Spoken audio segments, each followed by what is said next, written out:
Hi friends, मैं ज्योतिस्मिता मोर अन्यता भिडिओলৈ আপোনালোকক পুনৰ স্বাগতম জনাইছো। আৰু আজি মই কি বনাব লৈছো আপোনালোকে ধৰিব পাৰিছেনে? বহুতে ধৰিব পাৰিছে চাগে, কিন্তু বহুতে নাজানিব পাৰে এটো কি। সেইকাৰণে মই ভিডিওটো পিছলৈ আপোনালোকক জনাই আছো। ভিডিওটো সম্পূৰ্ণকৈ চাই থাকিব। আৰু এটো আমি আজি ফাৰ্স্ট ট্ৰাই কৰিলো, খাই ভাল লাগিলে সেইকাৰণে আপোনালোকৰ লগত শেয়াৰ কৰিলো। ভিডিওটো সম্পূৰ্ণকৈ চাই থাকিব।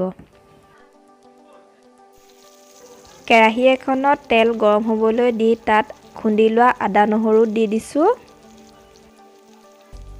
নহৰুখিনি অলপ ভাজি লোৱাৰ পাছত ইয়াত কাটি লোৱা পিয়াজ এটা দি দিছো।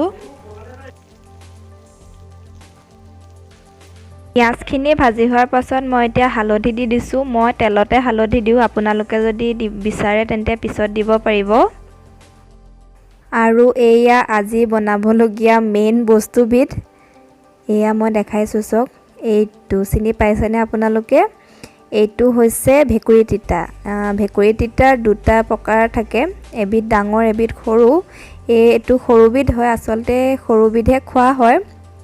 আৰু এই ভেকুৰী তিতাৰ বহুতো ঔষধি গুণ থাকে।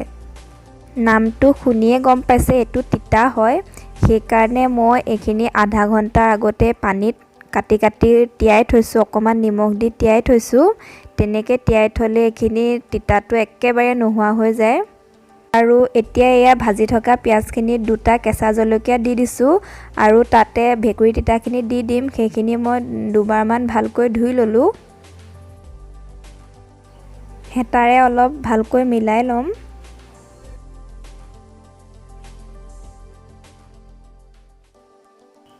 এতিয়া ইয়াতে সোৱাদ অনুসৰি নিমখ দি দিছো। নিমখ দিয়াৰ পিছত এইখিনিও আকৌ ভালকৈ মিলাই লম। অকমান সময়ৰ পিছতে তাত মই আলু দি দিম। আলু মই এটাই লৈছিলো, আলুটো ডাঙৰ আছিল কাৰণে এটাই দিছো, অলপ সৰু সৰুকৈ কাটি লৈছো।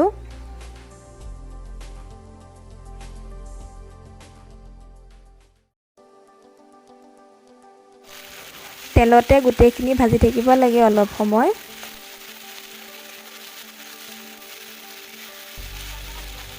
এতিয়া ঢাকনখন অলপ সময়ৰ কাৰণে লগাই দিছো। ঢাকন উঠাই আকৌ এইখিনি লৰাই দিছো, কাৰণ তলত লাগি যাব পাৰে। গেছটো হাই কৰি থোৱা আছিলে। ইয়াতে এতিয়া সিজিবৰ কাৰণে অকণমান পানী দিছো। দেখিছেনে, মই অকণমান পানীহে ব্যৱহাৰ কৰিছো।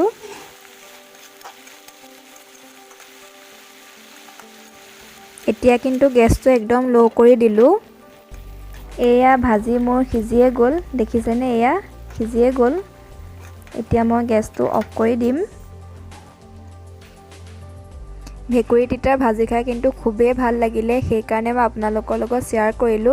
আপোনালোকে যদি ভেকুৰী তিতা কৰবাত পায় তেন্তে বনাই খাবচোন, খুব ভাল লাগে। আৰু বনোৱাৰ কিন্তু আধা ঘণ্টা বা 1 ঘণ্টাৰ আগতে নিমখ পানীত তিয়াই থব, তেতিয়াহে তিতাটো নাইকিয়া হ'ব। ভিডিওটো শেষলৈকে চাই থকাৰ কাৰণে অশেষ ধন্যবাদ। ভেকুৰী তিতাৰ ভাজি কোনে কোনে খাইছে মোক কমেণ্টত জনাবচোন। আৰু ভিডিওটো যদি ভাল পালে প্লিজ এটা লাইক কৰি দিব। আৰু যদি আপুনি মোৰ চেনেলটো নতুন তেন্তে প্লিজ চেনেলটো সাবস্ক্ৰাইব কৰি দিব। ধন্যবাদ।